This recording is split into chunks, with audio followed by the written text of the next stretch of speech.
to Sister Spotlight, and this is our very first episode. I'm so pumped. The idea behind it is just to tell stories of people that are kind of near and dear to me, and my name's Sharon Kelly. I'm your host, and today I'm joined for my very first one. So I'm just a beginner at all of this, but Wendy is no beginner at all to life. And Wendy Treat. Are you implying that I'm old? No, not at all. I'm just saying It's okay. you're remarkable at whatever you put your hand to. Sure. So thank you for agreeing to be on this podcast. And we just are going to spotlight your life a little bit. And what I know about Wendy and her husband Casey, obviously they pastor in the Pacific Northwest. But beyond that, they have led and still lead a thriving church, but have lived out their faith in just incredible, profound ways. And so we'll probably take it back to the very beginning as I ask you, where you grew up, and tell me about your family. Well, okay, so there's when you're my age, you got to be careful about go back to, because all of a sudden 3 hours later I'm still telling the story. Guess what? And I like that amplified kind of version. But I'm one of 6 kids, right? Middle. So I have a very middle personality. Yeah. Like, make sure everybody likes me on both sides of everything.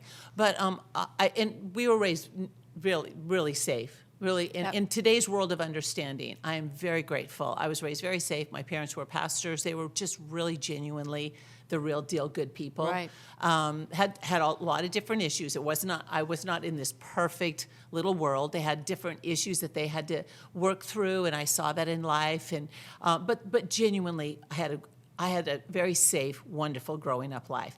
Then when I was 17 years old, kind of my family had to move, and I was a senior in high school, and my parents let me stay to graduate. Well, when they let me stay, I went to a different church than what my parents had pastored, and I said yes to Jesus. Now that to me is like the beginning of my amazing Christian journey. Sure. So, I went to this church, and then I knew very soon I had this, I don't know how I know, God, when I heard different people say things later on, because since I was so new in knowing God, like, but people say, well, I heard the voice of God. And I remember thinking, did I hear the voice? And I realized I didn't hear a voice, but I've tried to describe, I just kind of knew I was to go to Bible college.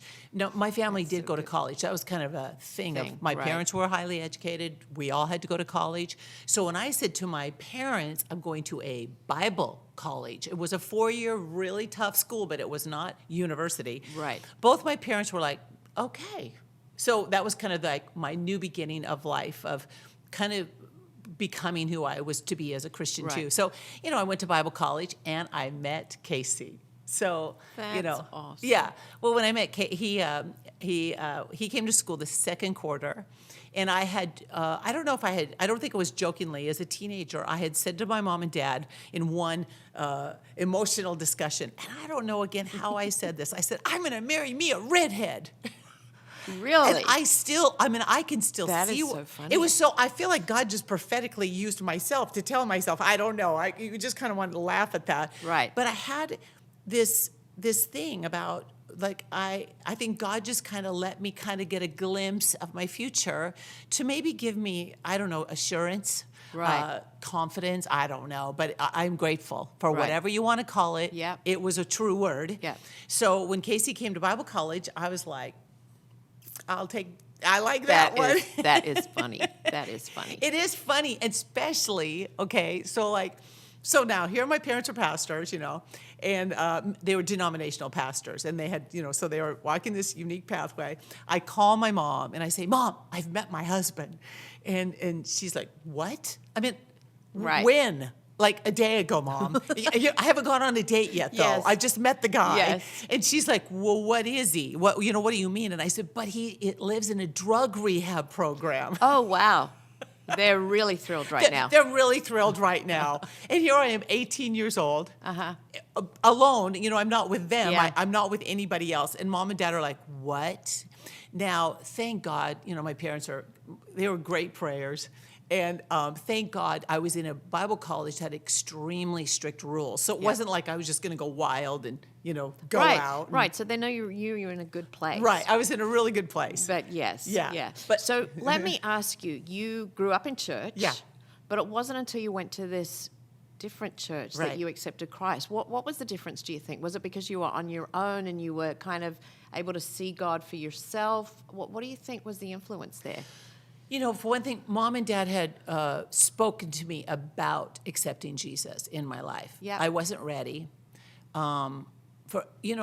I think I was just still a little Hanyak, a little rascal, a little rebellious. And I still, I did my own thing and wanted to do my own way. But when my parents had to move, it was because of conflict. So Mom and Dad had to move with conflict.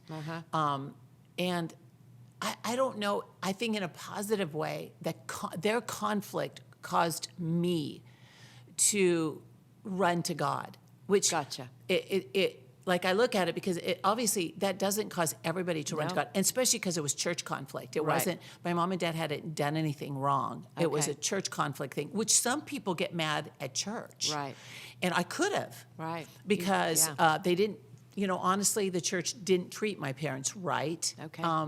And I look back on that time and think, God, did you just put beautiful cover over my heart and soul, where I didn't get offended, where I could have, but I didn't. I ran to God. So, of course, my parents were thrilled when I got saved. Yes. And I said yes to Jesus. So, I look at that, I think sometimes, and I'm grateful, I think sometimes God just covers certain things that later on you might be able to deal with better than I could have at the time. Right. So you had 5 siblings. Yeah, yeah. Did you ever think, I think I want to have a big family. I think I'll have 6 kids. Was that ever, or did you go, nah, I don't want that many kids? Well, I knew that I would. They called me the little mother, Okay. that, basically growing up, being the kind of the middle, and I had kind of a mother personality. Yep. That I was called the little mother, and I always volunteered in our children's ministry at church, and I was always going in and helping. But it's funny how I didn't think of myself necessarily of having 6. I just knew I would have. So, and then when I, later on in life, because we didn't have our first until 7 years of being married. Right. As I was really praying, I really felt like, and actually Casey really had a real kind of a real word that felt really confident. He said, I believe we're going to have 2 boys and a girl. Wow. And when he said that to me, there was a confidence and this sense of peace that came upon me that was like, that just feels right. Wow. And again, God doesn't tell everything about every little detail of life. I mean, but there are situations, and God, right now I've told of several of my few in life. Like one is that I really felt like God spoke, I'm going to marry me a redhead. And I did. I feel like, again, it was like that when God spoke through Casey, I think you're going to have 2 boys and a girl. Again, I had that confidence. Right. But that was years apart. Right. Where it was like, yeah. And I wonder, I look at when God speaks to us about something that comes with peace. It comes with this sense of assurance. I wonder if he does that to bring that sense of, this is good. Yeah. And then I've lived that out. Right. And it was good. Yeah. It was just perfect. That's good. So this is kind of in relationship to what you just said, and we haven't really talked about this, but when people say to you, God's speaking to me every day. Yeah. Like legitimately, like I heard from God today. Like I literally, what goes through your mind when someone's saying that to you? Well, I don't know if sometimes at first when I heard that, because I was raised in a denominational background. So God didn't talk to anybody that I ever heard of in that group. No one talked about it. No one ever said that terminology, right? Right. And then I get in a Pentecostal group of people, and some of that terminology was used. And at first, I felt super insecure. Gotcha. I felt super like, I don't hear God. I don't feel that way. Right. I don't get that. I don't get that. So what's wrong with me? So what's wrong with me? And especially, I always tease that the middle child is the insecure one in the middle. Like you've got the confident firstborn and the baby at the end, but the one in the middle is kind of like, well, am I okay all the time? Right. So I've spent a lot of times when people said God talked to them all the time. For one thing, I always believed them. I figured if they said it, then it really happened. Right. Well, as I've gotten older in God, I realize, who are they listening to? Right. I mean, well, wait, what God doesn't, like, that doesn't that doesn't fit into the character, into Genesis to Revelation. The Bible doesn't communicate that that's how God speaks every single day, except when you read the Bible, you know, when a person, then when you read a verse and it really, what people might say, speaks to me. Yes. Like it says, you know, the joy of the Lord is my strength. That could speak to me because it's not that God's voice spoke to me, but the word spoke to me. Right. And it's a teaching of, guess what, Wendy? Joy is your strength. Right. Not depression. Yep. Not being gossipy, not being unforgiving. Joy. So that speaks to me. Right. So when people always say God speaks to them, I have to say now, I don't have it all the same. Like now I'm not jealous of that at all. I have a lot more less of belief in that. Right. I'm like, oh my gosh, well, whatever. You know. Yeah. Yeah. Yeah. I hear. Yeah, you just giggle, right? I just sometimes I do because I want to go. Well, don't you know certain things that because God in His Bible, He teaches certain actions that we are to take in life. Yeah. He teaches us character. He teaches us how to treat others. He teaches by reading His Bible. He teaches us how to think His thoughts. So when a person says God speaks to me, I'm like, well, aren't you obedient to do what you know to do? Then you don't need constant speaking to you about what to do what to do that the Bible teaches us to do. Right. You know, so. And then it can also trump what they should do, don't you Correct. think? And when anybody, that one actually gets me the most. When people say that God spoke to them, but it's contrary to what the Bible would teach, no, then that's not God's voice. No, of course it isn't. And we get caught up, I think humanity gets caught up in listen. We have our own conscience, and we speak to ourselves, right, we do. But we give God it's not always giving Him the credit when it's contrary to what the Bible teaches. And there's been times as a pastor, as a friend, as just as a Christian, that I've wanted to say to people, that's not God. Right. Because if it's contrary to the Bible, it's not God. Right. And many people say, God spoke to me, but there's no Bible verse that backs that up. Yeah, exactly. Right. Yeah. I'm just going to this is my green matcha tea powder. It looks horrific, but it tastes so good. And I have water. I'm just saying, water. You know, we've known each other and been friends for a long time, decades now. Yeah. We met in Australia.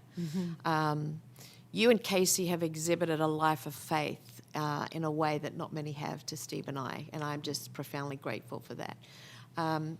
You've built an incredible marriage, been married almost 43 years. Right. You know, how do you stay the path in marriage?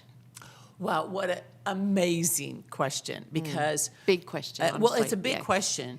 Well, one thing I would say to all the single people, like, don't date a stupid person. I mean, who you date is who you will marry. Right. Okay? Yeah. So if you're dating people that have if they don't love God, then they're actually out. Right. Okay. If they don't love church, they're out.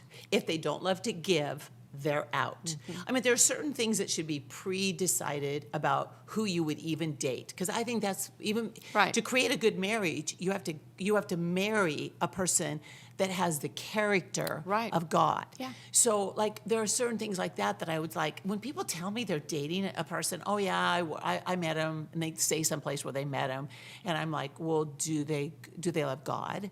Well, I don't really know. I'm like, why would you invest? You are the most important of you, and your future is in that balance of who you are going to share your life with, who you're going to share your physicalness, who you're going to share your dreams with, who you're going to share your children with. Right. I'm like, why would you date a person that does not have a number of those qualities? Now, you never date anybody that's perfect. So Casey's not perfect. You know, in fact, I could tell you imperfection things after 43 years. You know, he still bugs me about certain things. You know, I mean, he won't change. I just can't believe it. I've told him many times, and he has not still changed. You know, because there's no such thing as a perfect man. Right. Okay. But a man of character. A man that has pre-decided even before you that those are things that about his life that he wants to have. Yeah. So those are just non-negotiable. And I think too many people, and I would reverse that too for a man. Exactly the same thing a man, exactly the same thing for a woman. But there should be certain things that are just non-negotiable. And those are non-negotiable things, because in order to create a good marriage, you have to start with it. Right. Now, then again, there are people, I hope, that are listening, they already got married. Right. And they didn't marry any of that. Right. Okay. Then praise the Lord. Right. That's where faith and patience comes in. And you don't give up on what you've already got. Right. So Absolutely you use not. your faith and patience. And it says you live with that person that doesn't love God as an example of Christ. So you figure out how to do that. And sometimes it could be harder than other times. Right. Because I'm not saying that it's an easy path, but if you are already married, then you start using your faith. There's some amazing information about how to, really live as a godly woman.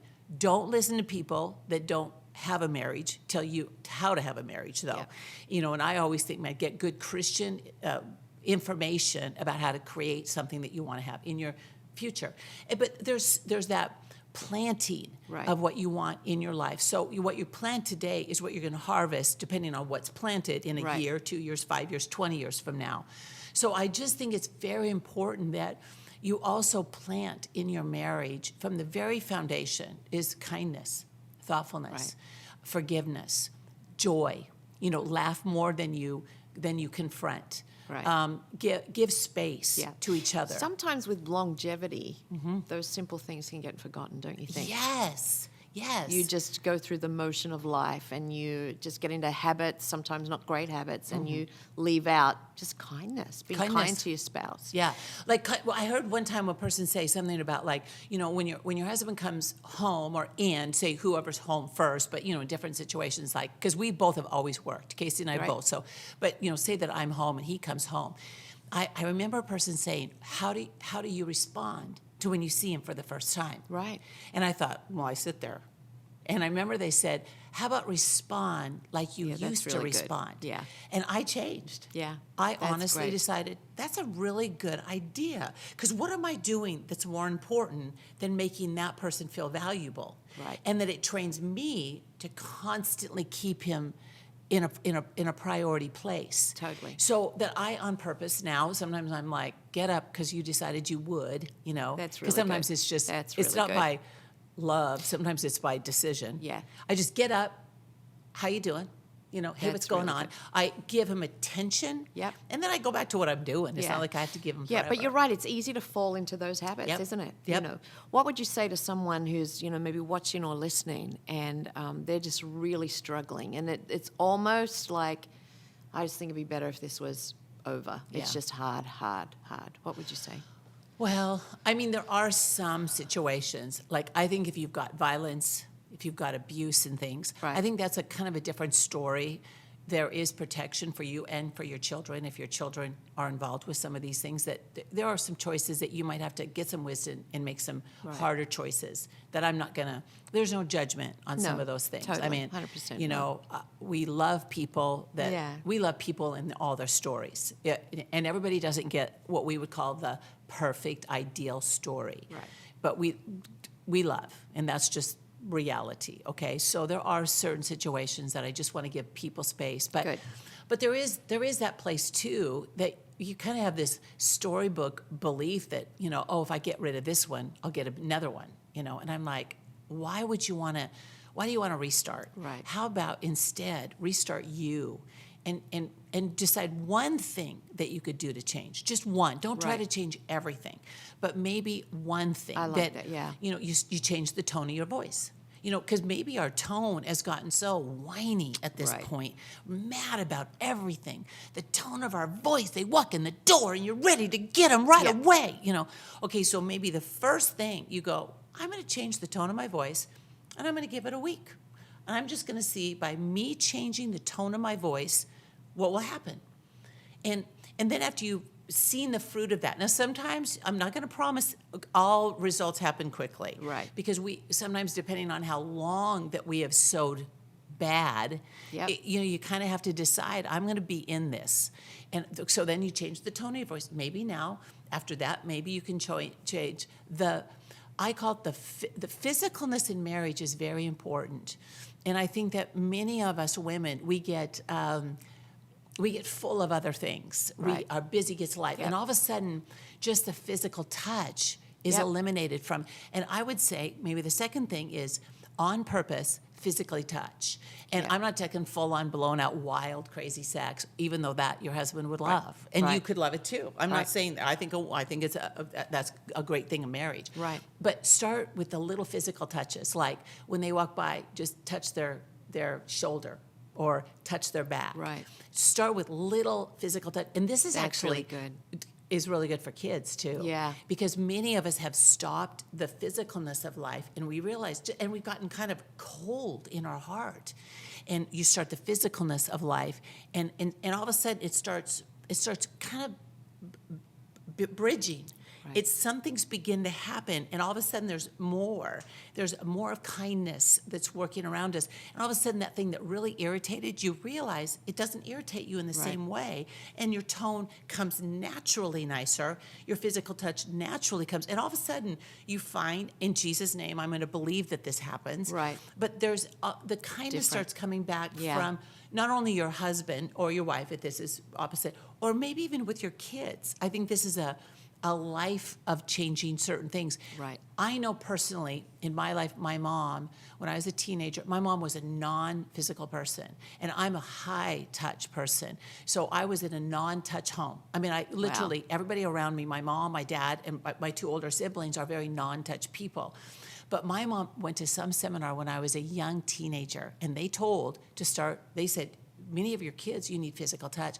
I can remember my mom touching my back. Now, at this point, I was rebellious. I'd gotten hard, and I remember jerking and making her stop it. I thought I was making her stop it. But my mom was uncomfortable, and she still did it. Wow. So she created something really good. that changed really my future. Right. When she started to do that, because I wanted it, but I was also mad that I jerked, but she kept doing it in little ways, not overly. She didn't try to grab me and hug me. She just did little touching that one, and it created something in my life. Wow. And I know the moment. Like maybe that's why I got saved at 17. Maybe that led the way. Now, it took years, mind you, because I think she started in my young teens. So this was years of changing something in my home that had not been there before. Wow. That created something of my future. So you have to do certain things, and you're sowing a seed. Some seeds are like tulips. They grow up at the right season, boom. But some seeds are apple trees, and they take a little bit longer to water and to grow. Right. Absolutely. I love that. Now let's talk kids. Mm-hmm. 3 great kids. You got grandkids now. Greatest thing about raising kids. What have you loved and thoroughly enjoyed? Well, I said I was called the little mama. So it's just, wow. Yeah. You know, like I loved being a mom. When I had Caleb, who was 10 people, 10. That's a giant that was born. And 10 pound 10. 10 pounds 10 Oh my ounces. gosh, first baby. First baby, man. He just came out. Okay, let me said, ask you this. Did you go to the hospital to have him? No. You had him at home? I did. You had a 10 pound 10 baby at home? I did. Yeah. Was there a midwife there? Well, okay, listen, I don't want to make anybody nervous, okay? But no. 10 baby, Yeah. that's like and he is fine, massive. I was fine. Then I had a girl, 10'8", she was fine, all was fine. Then I had a 6'7". My last one, he was born 6 weeks early, backwards. And all born at home, right? Yeah, all born at home. But you know, at the time, Yeah, Wendy, you're a champion. and and at the season, everything. I don't tell people to do anything like me. I tell you to do the best you can of having the joy. I have a book called Positive Childbirth, and in there, I really talk about the joy of the birth. Yeah. And too many people have listened to the world, and it's kind of like, this is the worst day of my life, and I'm like, are you kidding me? Right. Yes, it can be running a marathon, hard. It Yeah. can be very challenging, but you only get it a few times in your life. Right. And you get to bring a It's so human true. It's into so the true. earth. Exactly. You're human. It's like a highlight reel, isn't It's it? a Right there. highlight. It's I mean, my gosh. So instead of running and hating it, I hope that people get a little bit. So when we had Caleb first, Tasha second, Micah the third, and the highlight is just their personalities and Totally, who they I'd are, agree, and 100%. playing, and we were in a great neighborhood, and we were blessed in many ways. I mean, Casey, again, I go back to that pick your right husband. Casey, who did not have an example of having a good dad. He had no model that he had to follow because he was not fathered well. Right. And he was arrested, and he has that kind of a story. But the character of the man came forth and learned how to be the dad. Wow. So I got to be a mother along with a really good dad. So, but we had normal kids. I mean, whatever, kids are kids, disciplining right? them and cheating and lying and stealing. And this is, it was way back when, because my kids are in their 30s. So that means that Twitter was brand new. Not Twitter, texting was brand new. Yeah. Snuck right in on me. Things have come a long way. Things have come a long way. Wow. But it's the same thing that I would say to every mom and dad is that be aware. Be super aware. Ask questions. Don't, I think parents are a little bit too permissive of just letting anything be in the kids' rooms and watching. Feeling the pressure that all the other kids do it. I guess my kid does. No, I'm like, no. You guard your kids. The thing is that I read is that every major person that has created any kind of social media platforms never let their own kids have them. I know. I'm like, if they don't let their own kids have them, I would just give a warning to parents. Right. To be very aware in a positive way. Learn how not to have those things as a part of your day all the time, and don't let them power them up in their rooms. I mean, they're all in a very use stuff publicly. Help your children learn how to use all these things that are very tempting. Oh my Massively. gosh. And addicting. And I'm addicted to them at times. Right. I mean, It sucks you into this void, It sucks me right in at times. So I recognize that thing because I love to get on my stuff too. So I just give that warning to all of us to be very aware of that. I think you're right. Parenting is tough. I'm not gonna let's not. It's tough to be a good parent. It's on purpose to be a good parent. I read things that other people had written. I talked to moms. I had my kids. I was with them, but I also have always worked. So I always have had to balance figuring out scheduling and time and figuring all that kind of stuff out, which a lot of people work. Like a lot of people that are watching right now, you work too. Right. So you have to figure that out, and you have to get the right kind of people that are watching your kids at the right time that you're not there. And there's a discipline of being disciplined with it. But I would say that I am a ferocious reader. I love to read. I love to listen to books now a lot. I mean, every day I'm always I always have been. I mean, I can remember reading books in second grade. I mean, I would go to the library, I'd get my books. I mean, before that, I'm sure I did. I've always been a ferocious reader. But there was a whole season of my children's life that I did not read for pleasure at all. I did for learning because that's what I do is teach, right? Mm-hmm. So my work reading was still a part of my life. But no, I gave up I'm going to call it the pleasure of reading, not because I was sacrificing and I was martyr. I didn't actually even recognize how much I gave it up until after the fact, because I had to make space in my life. And sometimes you might have to look at your life as a parent and say, I need to make space. I cannot be consumed with something that constantly, because reading would always draw me. All of a sudden, I would just find myself go hide and read for 2 hours. Right. But as a mom, I realized that's always going to kind of pull on me in a way that at this season of my life, I need to make some changes. So I just quit reading. Of that kind of source, and because that way it was gone from my mind and my heart. Right. And I would say some moms today need to decide there are certain things that you just cut out for now, because it all came back. I read now because I don't have my kids all the time there, so I can. So you read. have all that time. I got all the time in the world to do what I was doing, but I changed. Yeah. Now some moms are really into I need my space for my own, and I'm like, really? Okay. All right, well, then have some space if you want it.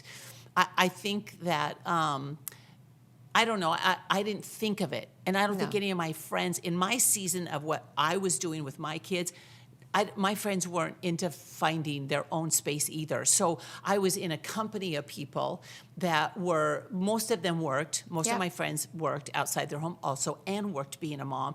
And we were always together in the sense of our playtime and fun time. So we were so busy, I didn't feel neglected of myself. Right. I didn't. You're in the joy of being with kids, you know. And today we were talking to just up in the office, some of those guys who, tell my wife I need to play golf more. And they've all got little kids, right? Yeah, And you were saying, listen, you will get that time. Right now, it's labor intensive with those little toddlers. But you're right, time comes back to you because this too will pass. They'll grow up very quick. And it's the very time that they talk about, the what's it called? The empty nest syndrome. Yeah. Okay, so you kind of want to laugh because I want him here again. But while they were there, you're all mad. Yeah. So I said, Yes. learn how to enjoy the season. True. Exactly. It is busy and your house is messy when you want it to be picked up, and you have to go grocery shopping again because you're out of food again. Right. And all these things, yes. But when you don't have no kids in the house, man, my house is clean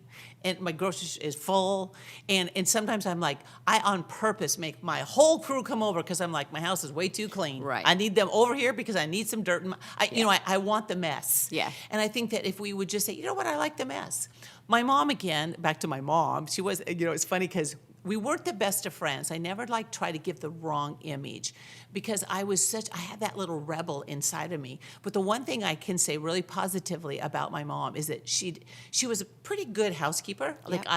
But she didn't make that the thing. And I think I learned that from her also. Yeah, is that's don't really make it the good. thing. Yes, clean up. Don't have 100 loads of laundry. Yeah. Get a discipline of your own life so that Yes. like on Monday I do this, Tuesday, Wednesday. Get a discipline of life because it's more satisfying yourself to have accomplishments and know that you're not overwhelmed.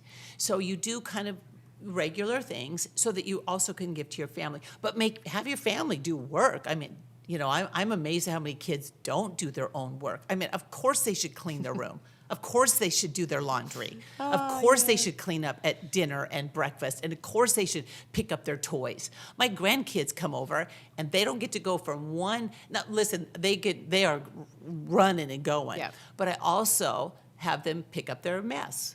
They just did a whole Play-Doh thing.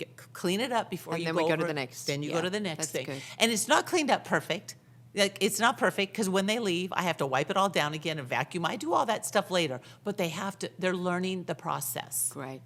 Well done. Yeah. Fun. Yeah. Fun times. Grandkids. Grandparenting is the best. The best hood. Grandparenthood, right? Yes. Okay, let's kind of change it up a little bit and just talk about your and Casey's health journey. Oh, yeah. Because a few years back, both of you went on a pretty significant health journey. Yeah. So maybe talk about what you guys faced, and then always just full of faith. Yeah. Always trusting God with your health. Yeah. Just talk about that a Well, little. health, I would encourage people, first thing is, do you know what the Bible has to say about healing? Right. We have on purpose studied and on purpose all of our life. When we were feeling good, we also knew that the Bible says, by his stripes we are healed, and he is wounded for our infirmities. That we see the principle from Genesis to Revelation in the Bible gives his people health. So he takes sickness from the midst of us. So some people think that God brings sickness because they've been taught wrong. They've been taught by people that forgot to read the Bible and thought God was a God of just judgment and I'm like, no. God is our God that's our healer.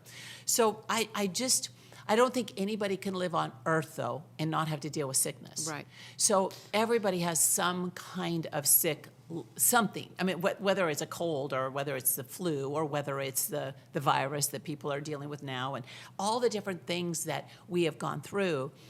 I think we do need to know by his stripes we are healed. So, through life, we've dealt with the kids and we've dealt with us.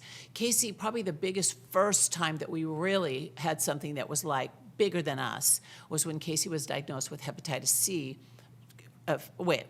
maybe 15, 18 years ago now. And it was before, now they have created a how to get healed from that. But Casey went into the very first research at the University of Washington in our state where we live in Washington. And they put him through this huge program. And he had to go on chemo and he had to take all these drugs. And it was very hard. Back in the day, they would say there's no cure, There's no cure. Right. And at the time, they gave him a 3% chance of healing. Wow. 3%. Wow. That's nothing. Nothing. They're like you. And if he couldn't get healed, which is your liver, which means that we couldn't build our church building because the insurance was placed on him. Right. So it was one of those kind of things that you're kind of in a catch-22. Whoa, he's sick. If he doesn't get well, we can't do what we're supposed to do. I mean, we're like, wait, because all the insurance was based on him. So when we go into this, and he goes into this big program, they tested him weekly for depression because the drugs they were giving, people were dropping out left and right because it caused great anxiety. So they had to figure, and Casey would just speak the word. I mean, and Casey is, when he's walking by faith and he's battling, sometimes he gets very quiet because life and death, it says in the Bible, are in the power of your words. So he would speak healing, but he would feel bad. I mean, he lost mass amount of weight. Yeah. He lost his hair got so thin, and it came back even after it's grown back. It's just kind of a baby fine hair. Different kind of hair. And but he walked through this, and we actually put on some really old school comedy because it says the joy of the Lord is your strength. And sometimes you can't naturally build. You're like just so exhausted. Your food tastes horrible. You're just feeling like that. But we would watch comedy, like just old school comedy that's like literally black and white, old school that's still clean, kind of clean comedy. And we would make ourselves laugh. Because you're feeling so bad. So, and then, then praise the Lord, he walked through that. Then I got diagnosed with cancer, and I had to go through, and I didn't have, it didn't turn out to be as dramatic. I've had cancer taken off my face. I had thyroid cancer. I've had cancer taken off my back. I've had all different kinds of things, but not, it's kind of funny, not funny, but I have to stay right on top of it because my mom did die of cancer. So I am very aware that I keep myself on a positive short lease of making sure I check and make sure I'm staying healthy. Yep. And my dad was a diabetic. He died young also being a diabetic. So I'm very aware, and I keep an awareness. Yeah, you're just diligent with your health, right? Diligent with health, not afraid. And I think that many people allow fear, but fear is not of the Lord. Right.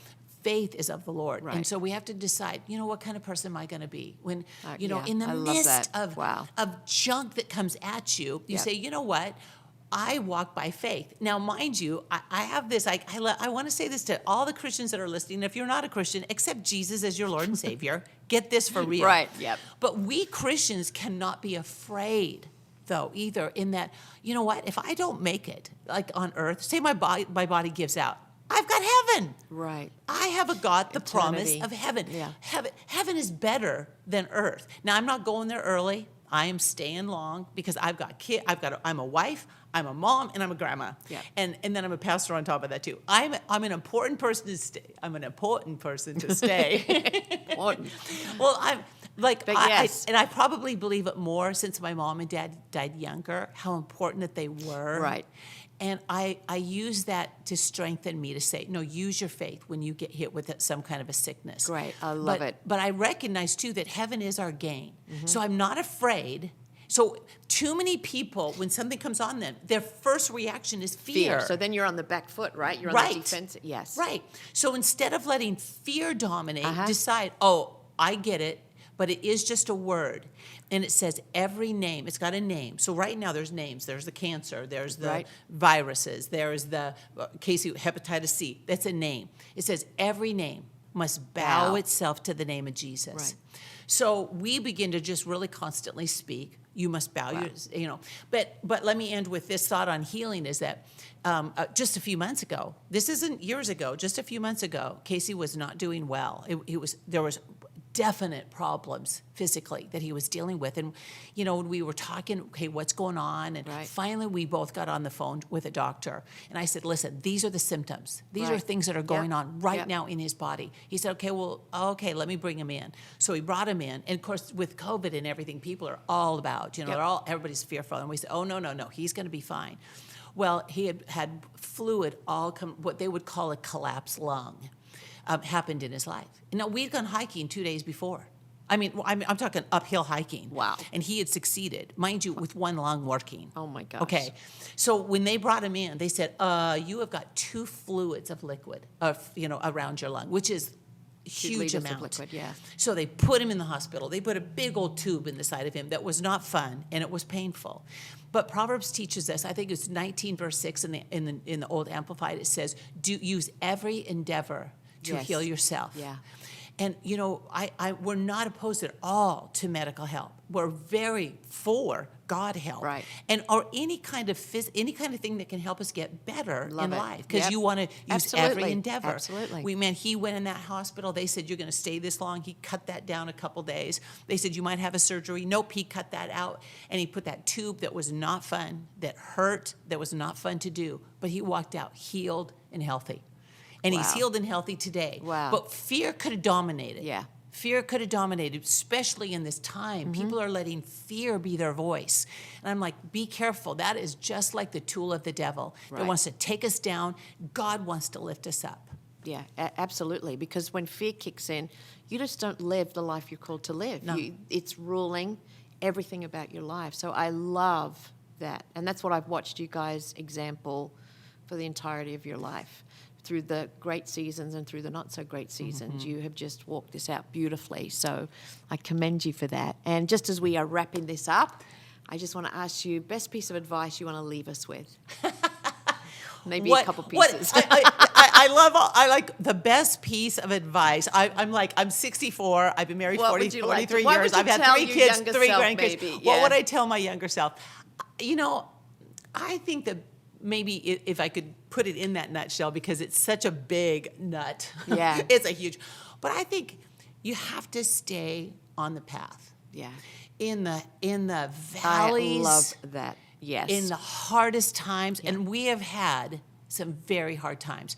Sometimes when you listen like this, it's kind of like, oh, well, they've just had this easy life and everything's gone really good. No, we have had some devastating, hard seasons of life that we have lived and wanted to jump out of the boat, But I would say we didn't jump out. We stayed true to. There's a couple things that in that staying in your path is, man, you stay true to loving God. You stay true to your relationship with Jesus. You stay true to your church. Yep. God says, don't forsake the assembling of the saints. He says it for a reason. And the hardest times of certain times is that I did not forsake being in church. Right. And then it says to worship, to lift up hands where you worship God. And I've had tears flying down my face. And those tears were not out of joy. Those tears were out of total despair at times. Yet I would stand there with my hands lifted up, tears going down my face, feeling like a failure of all failures. And I would still do the thing that God had really shown me to do. And it was hard. I'm not saying it was easy. Staying the path in the midst of the hardest times of life is hard to do. But you do it anyway, and then you do it again. Yes. And then you do it again. And you, like me, I had to work on my tone so that I didn't get mad all the time, and my tone wasn't angry all the time. At the hardest moments, all that flesh wants to just come out and fly. You want to yell and scream and yell and don't do the right thing, don't talk to God, don't pray, don't worship, don't go to church, be mad at everybody, accuse everybody, be a victim of life. But you just have to decide, I do feel a little victimed right now. I do feel a little mad right now. I do feel a little mad at you, God, right now. God's not afraid of that. Right. He's not afraid of your frustration. But still stay the path. Because what I have found over and over, not just one time, not just 2 times, many times in my life, when I've stayed that path, I've been able to walk through the valley and get to a different place. But if you get off the path, you get lost. That's so true. So you true. get lost. Wow, Wendy. Wow. Thank you. As we bring this to a close, I just want to say you've been an incredible friend to me. In fact, a part of the reason I'm sitting here is because you've been in my life. Incredible encourager. But you've challenged me deeply in the very best way. And so, again, today, I know you'll all agree, we've just got an insight, sister spotlight, but really just had a little view into your world, and it's been incredible. I love you. Thank you. And I hope you enjoyed that. And we'll be doing some more of these, and we'll let you know all about it. God bless you.